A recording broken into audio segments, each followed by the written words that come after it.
Hello guys, क्या हाल है भाई लोग। मुझे जब कोई पूछता है कि आप कैसे हो तो मैं कहता हूँ मस्त बिंदास, क्योंकि लाइफ का तो काम ही है टेंशन देना। देखो, एक कोरोना वायरस, क्या उसमें कुछ कमी थी कि एक नया that is new corona virus का इंट्रोडक्शन हो चुका है यूके में। यूके से आने वाली फ्लाइट्स को जो है इंडियन गवर्नमेंट ने बैन कर दिया है। ये चीज़ क्या हुई, यूके में क्यों अचानक से कोविड के केसेस बढ़ने लगे, जो कोरोना वायरस था उसमें क्या चेंजेस हुए, उसका हमारी हेल्थ पे क्या इफेक्ट होने वाला है।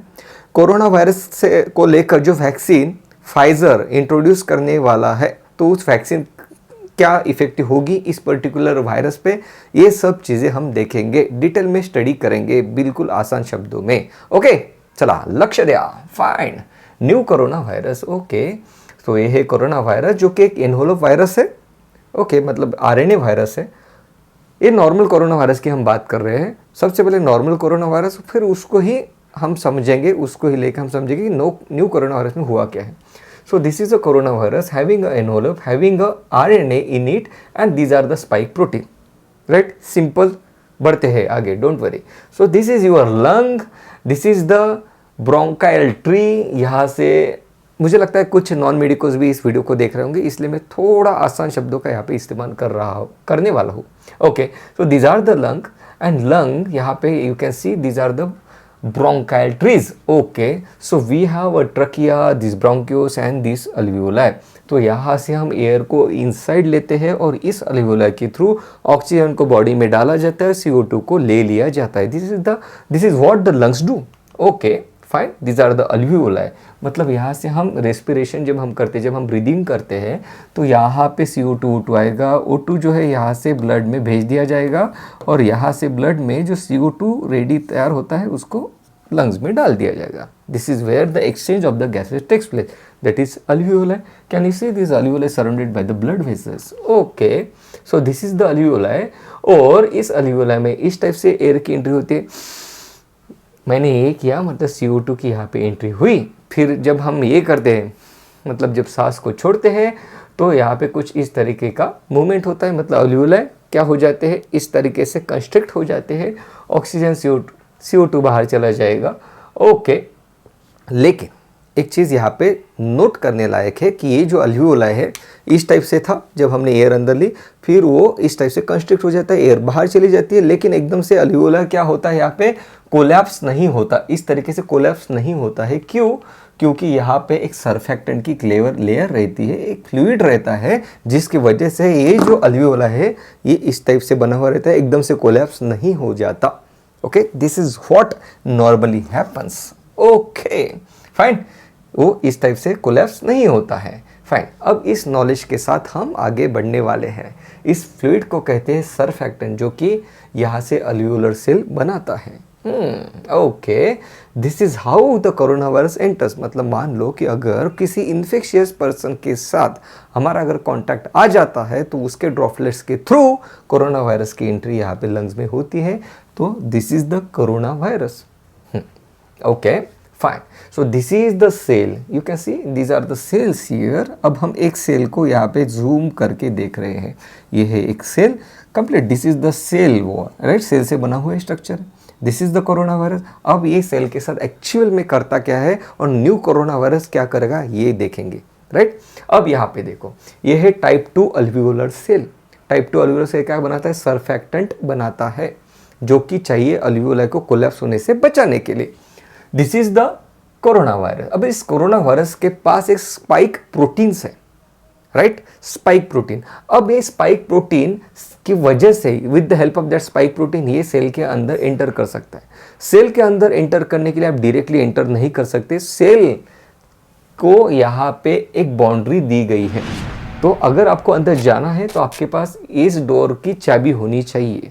ऐसे मल्टीपल डोर्स है, उसमें से एक डोर का नाम है रिसेप्टर, उसको हम क्या कहते हैं, रिसेप्टर। उस डोर का नाम है ACE receptor, that is angiotensin converting enzyme receptor. अब इस कोरोना वायरस के पास जो स्पाइक है, वो स्पाइक इसका, इस रिसेप्टर की एज अ की वो काम करता है लाइक दिस। ओके, और ये क्या करता है, यहाँ पे ACE रिसेप्टर उसको अलाउ करता है सेल में एंटर करने के लिए।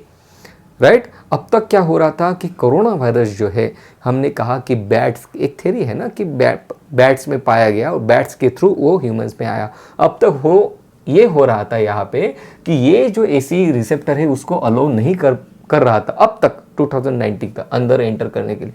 फिर उसमें कुछ ऐसे चेंजेस हुए स्पाइक प्रोटीन में कि उसके पास एक एबिलिटी आ गई ACE इनहिबिटर रिसेप्टर के थ्रू सेल में एंटर करने की। So with the help of spike protein it attaches to the receptor and enters the cell like this. Okay, right? ये चीज इंपॉर्टेंट है किस तरीके से उसने एंट्री की है। अब देखो यहाँ पे क्या होता है। अब ये जो कोरोना वायरस है यहाँ पे आने के बाद ये क्या कर देता है, खुद को इस तरीके से ओपन कर देता है, खुद में उसके पास जो RNA है उसको रिलीज कर देता है। ध्यान से सुनना, जब आरएनए वो रिलीज करेगा तो अब क्या करता है, ये जो आरएनए है इस आरएनए को हम क्या कहते हैं, single stranded RNA. Single stranded RNA, positive sense single stranded RNA.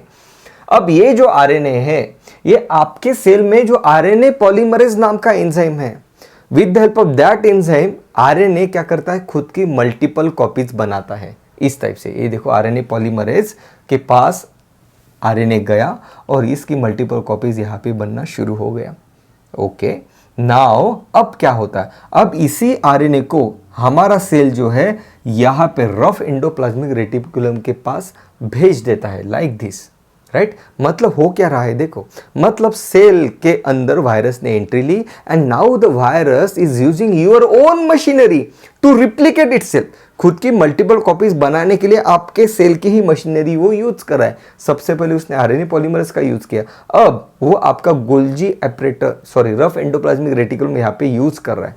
Rough endoplasmic reticulum के पास क्या है, ribosome. This is the RNA, यहाँ पे राइबोसोम है, राइट। और यहाँ पे देखो दिस इज द आरएनए, बड़े साइज में हम देख रहे हैं, ये जो स्ट्रक्चर है यहाँ पे ड्रॉ किया है, राइट। और यहाँ पे हमारे पास राइबोसोम है हमारे सेल के पास। नाउ राइबोसोम क्या करता है, इसको रीड करता है। ये जो आरएनए है यहाँ पे न्यूक्लियोटाइड्स है, nucleotides are AUCG like this, this are the nucleotides से बना हुआ ये आरएनए है। इसको कहते हैं इंफॉर्मेशन। इस इंफॉर्मेशन को हमारा राइबोसोम रीड करता है, राइट, लाइक दिस। और क्या करता है, रीड करने के बाद ये जो अमाइनो एसिड का जो पूल है सेल के पास, यहाँ पे अमाइनो एसिड पड़े हुए हैं, तो ये अकॉर्डिंग टू दिस इंफॉर्मेशन इन अमाइनो एसिड को इस तरीके से अरेंज कर देता है। अमाइनो एसिड को एक दूसरे के साथ अटैच कर देना मतलब प्रोटीन बनाना, मतलब आरएनए वायरस ने आपका रफ एंडोप्लाज्मिक रेटिकुलम यूज करके, आपका राइबोसोम यूज करके यहाँ पे प्रोटीन्स बना दिए लाइक दिस, राइट। ओके, अब इन्हीं प्रोटीन्स को भेज दिया जाता है यहाँ पे किसके पास, देखो पैकेज करके, प्रॉपर पैकेजिंग करके सेल के ही अंदर यहाँ पे गोल्जी एपरेटस के पास भेज दिया जाता है लाइक दिस। गोल्जी एपरेटस को हम क्या कहते हैं, पोस्टमैन ऑफ द सेल। मतलब गोल्जी एपरेटस क्या करता है, कोई भी प्रोटीन को बाहर भेजना है तो उसको अच्छे से प्रॉपर पैकेजिंग करता है।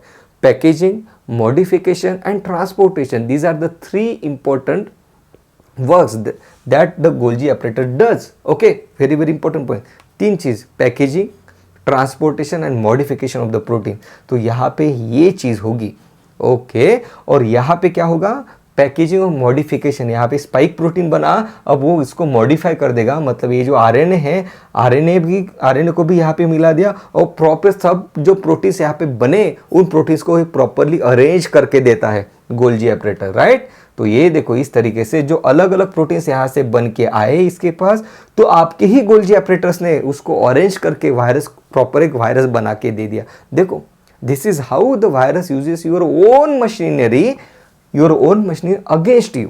ओके, नाउ अब ये खुद गोल्जी ऑपरेटर इसको ट्रांसपोर्ट कर देता है बाहर, सेल के बाहर, राइट। और इस तरीके से एक वायरस से मल्टीपल वायरसेस बन जाते हैं, राइट।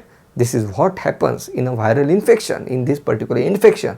Okay, now अब हुआ क्या है, न्यू कोरोना वायरस की जो हम बात कर रहे हैं उसमें क्या हुआ, उसमें ये जो हम वार्निंग दिख रहे हैं, तो यूके गवर्नमेंट को ये समझ में आया, उनको ये समझ में आया, देखो स्टैटिस्टिक्स हम स्टडी करते हैं, मतलब डेली, मतलब फॉर एग्जांपल पुणे में कितने केसेस है, मुंबई में कितने हैं, महाराष्ट्र में टोटल कितने केसेस है, इसका डेली रिपोर्ट अपलोड किया जाता है एक सेंट्रल सिस्टम पे।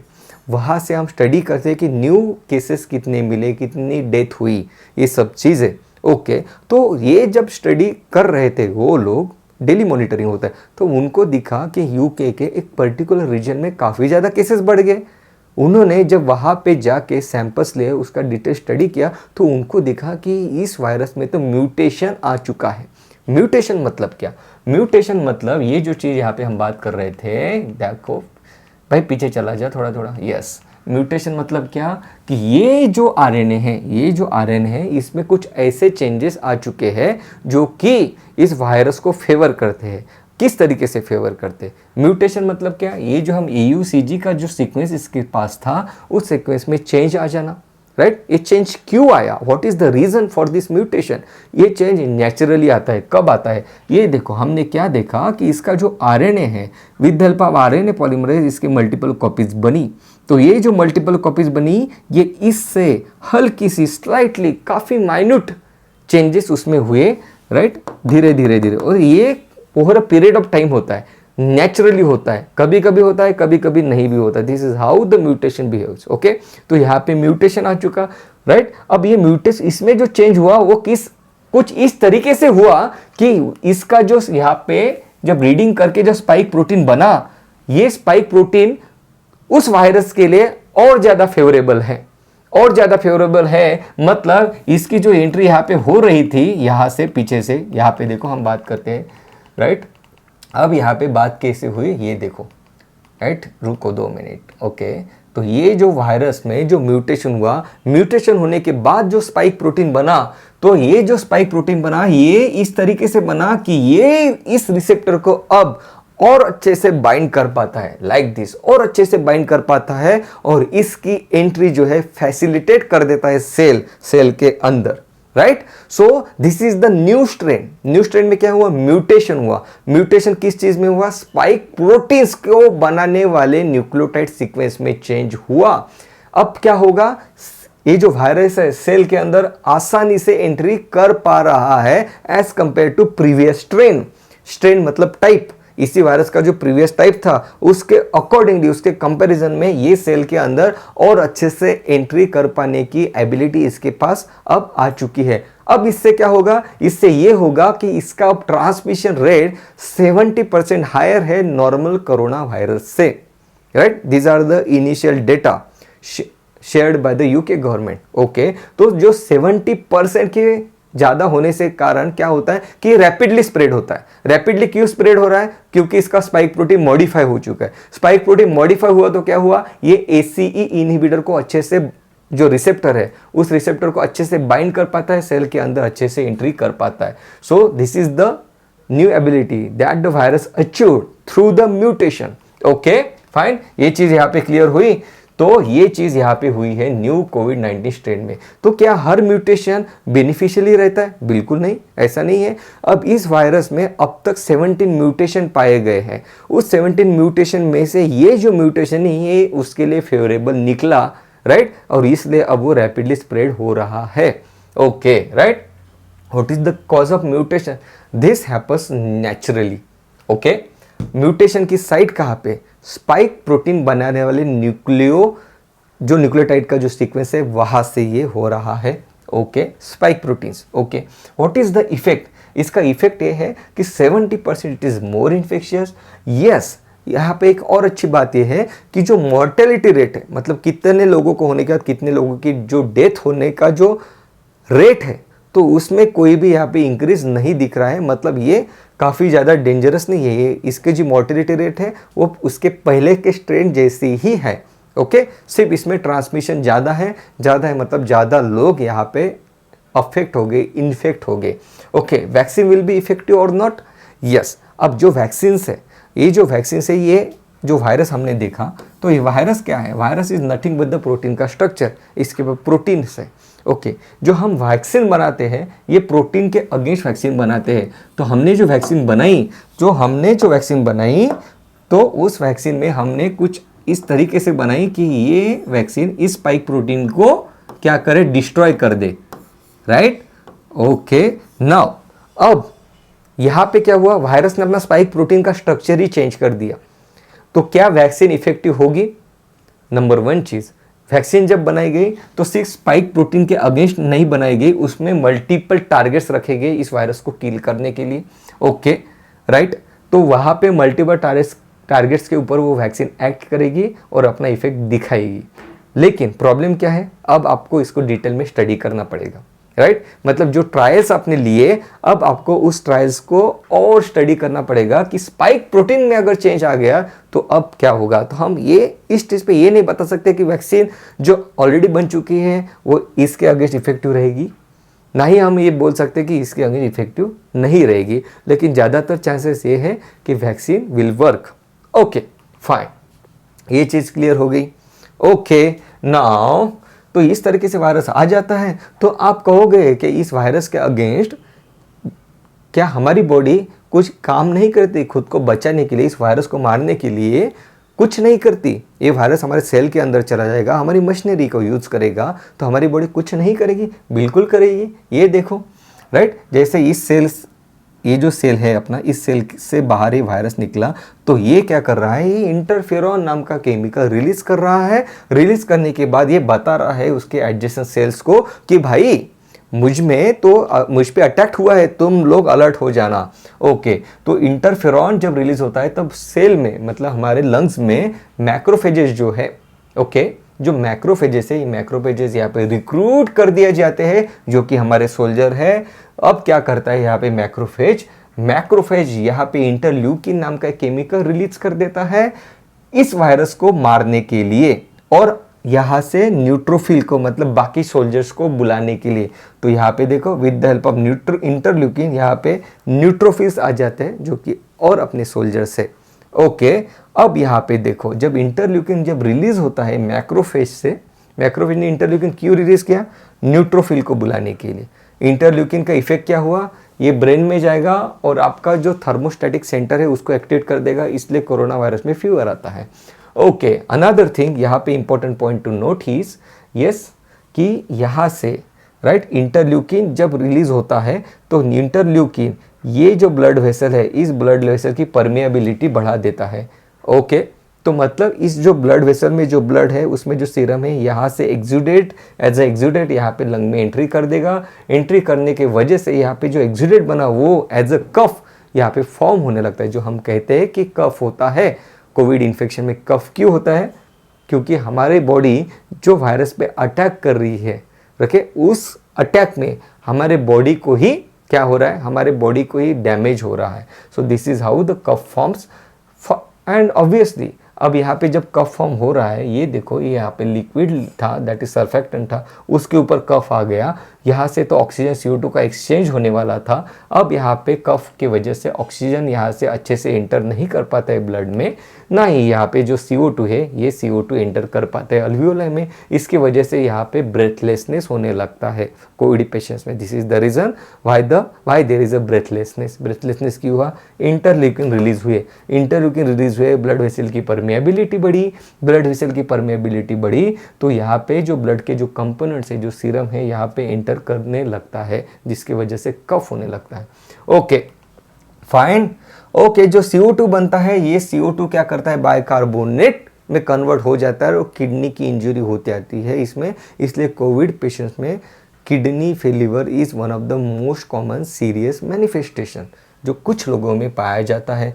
ओके, तो ये क्या कर रहा है, वायरस मल्टीप्लाई हो रहा है, देखो इस तरीके से मल्टीप्लाई हो रहा है। अब ये जो न्यूट्रोफिल यहाँ पे आया जो इसको इंटरल्यूकिन ने अट्रैक्ट किया, इंटरल्यूकिन किसने बनाया था, मैक्रोफेज ने। अब ये न्यूट्रोफिल यहाँ पे चला जाता है, भाई कहाँ पे चला जाता है, देखो ये यहाँ पे अल्वियोलाई में एंटर कर देता है, कहता है कि मैं मारूंगा इस वायरस को। वायरस के पास क्या है, प्रोटीन्स है, तो प्रोटीन्स को कट करने के लिए हमें चाहिए प्रोटीएज। कौन चाहिए, प्रोटीएज। तो न्यूट्रोफिल यहाँ पे प्रोटीएज डालने लगता है प्रोटीन को मारने के लिए, और इस तरीके से वो वायरस को मारना शुरू कर देता है। लेकिन न्यूट्रोफिल ने क्या बनाया, प्रोटीएज बनाया। तो प्रोटीन्स तो आपके सेल में भी है, तो ये प्रोटीएज आपके सेल पे भी एक्ट करता है, आपके सेल के अगेंस्ट काम करता है प्रोटीएज एंजाइम, और यहाँ पे सेल्स जो है डैमेज होने लगते हैं, इसलिए सीवियर ब्रेथलेसनेस होने लगता है। So these are the manifestations of the कोविड-19 virus, these are the effects or the symptoms of the COVID-19, that is fever, cough, breathlessness and severe breathlessness. Now जो हम बात कर रहे हैं न्यू कोविड स्ट्रेन की, तो उसके रिगार्डिंग WHO ने क्या कहा है, क्या हमें और क्या करना पड़ेगा इससे बचने के लिए। तो यहाँ से WHO ने कहा है new corona virus variant can be stop using the same preventive measure. जो हम कोविड-19 के लिए जो मेजर्स यूज़ कर रहे थे, वही न्यू कोविड-19 स्ट्रेन के लिए वही प्रिवेंटिव मेजर हमें यूज़ करने पड़ेंगे। क्या मेजर हम यूज़ कर रहे थे? हम क्या कर रहे थे, सोप से, दैट इज़ साबुन से हाथ धोना। तो हमें पता है कि ये जो वायरस है, ये इसके पास प्रोटीन का एनवलप है।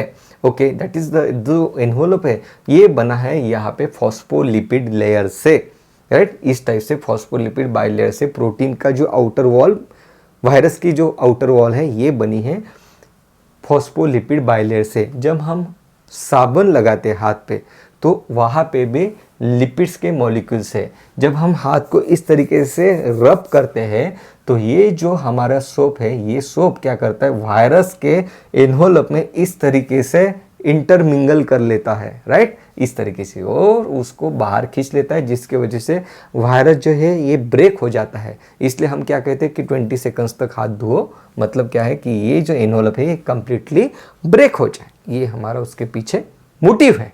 ओके, तो सेम चीज़ न्यू कोविड के लिए भी अप्लीकेबल है। ओके, तो यहाँ तक तो था न्यू कोविड वैक्सीन वायरस के बारे में। तो हमने क्या देखा, हमने ये देखा कि जो न्यू कोविड वायरस के बारे में हम बात कर रहे हैं, जो हम बात करें न्यू कोरोना वायरस के बारे में, तो न्यू कोरोना वायरस में म्यूटेशन कहाँ पे हुआ, स्पाइक प्रोटीन में हुआ। स्पाइक प्रोटीन में म्यूटेशन होने के कारण क्या हुआ, वो ACE एंजियोटेंसिन कन्वर्टिंग एंजाइम का जो रिसेप्टर है, उस रिसेप्टर को वो अच्छे से अटैच कर पाता है खुद को और एंट्री ले पाता है सेल के अंदर। इससे क्या हुआ, उसका जो ट्रांसमिशन रेट है ये काफ़ी हद तक बढ़ गया। कितने हद तक बढ़ गया, 70% तक बढ़ गया, राइट। क्या वैक्सीन इफेक्टिव होगी? मोस्ट प्रोबेबली वही वैक्सीन इफेक्टिव होगी। ओके, लेकिन ट्रायल्स की, अब फर्दर ट्रायल्स की यहाँ पे ज़रूरत है। Okay guys, so that was all about the new coronavirus. That was all about for this session. Thank you so much guys.